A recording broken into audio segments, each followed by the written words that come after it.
O portretu Janeza Jakoba barona Moškona lahko razmišljamo o tem, kakšen je bil, se pravi vidimo njegovo podobo, lahko spoznamo likovni izraz umetnika, žal je neznan, ki ga je upodobil, lahko pa seveda govorimo tudi o dveh pomembnih zgodbah. Ena je o nastanku našega muzeja in o eni prvih celovitih donacij, namreč Fran Bonač je portrete družine Moškon kupil prav za muzej in seveda lahko govorimo tudi o enem dogodku, ki je končal njegovo življenje, namreč leta 1661 je končal pod srdom upornih kmetov v svojih Pišecah.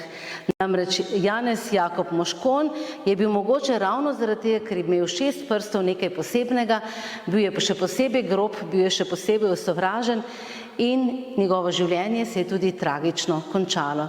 Torej vsak od naših predmetov, predstavljenih v muzeju, lahko govori številne pripovedi.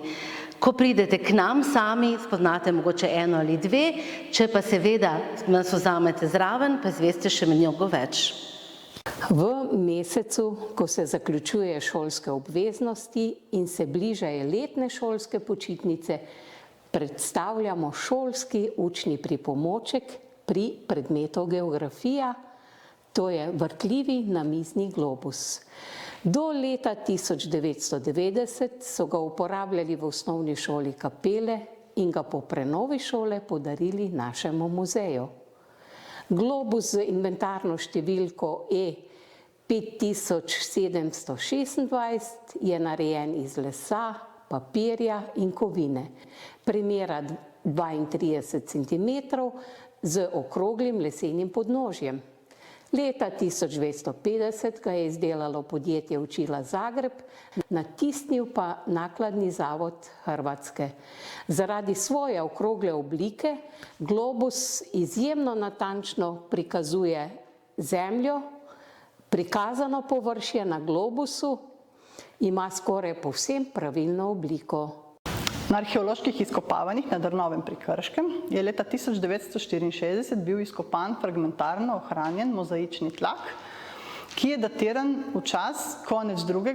ali začetek 3. stoletja našega štetja. Osrednje polje mozaičnega tlaka je okrašeno v tehniki, ki imitira tako imenovan opus sectile. Opus sectile je bil v 3. stoletju izredno priljubljen tlak iz plošč pisanega marmorja. Ker pa so bile te plošče izredno drage zaradi svojega transporta in pridobivanja, so jih imitirali v tehniki mozaika. Naš mozaik tako priča o tem, kako je bil ta marmorni tlak, opus sectile, v tistem obdobju cenjen. Sklednik je kos pohištva v kmečki hiši za shranjevanje skled. Tale sklednik ima leseno ogrodje, stene pa so izstavljene lesenih klinov. Posebnost je, da je sklednik, ki je datiran v drugo polovico 19. stoletja, eden prvih vpisanih predmetov v inventarno knjigo etnološke zbirke. Ima številko 27. Zanimivo je tudi, kako je sklednik prišel v muzej.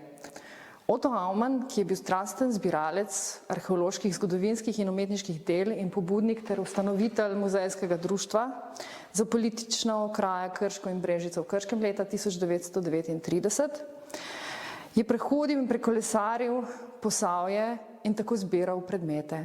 Tako je na kolesu pripeljal tudi ta sklednik.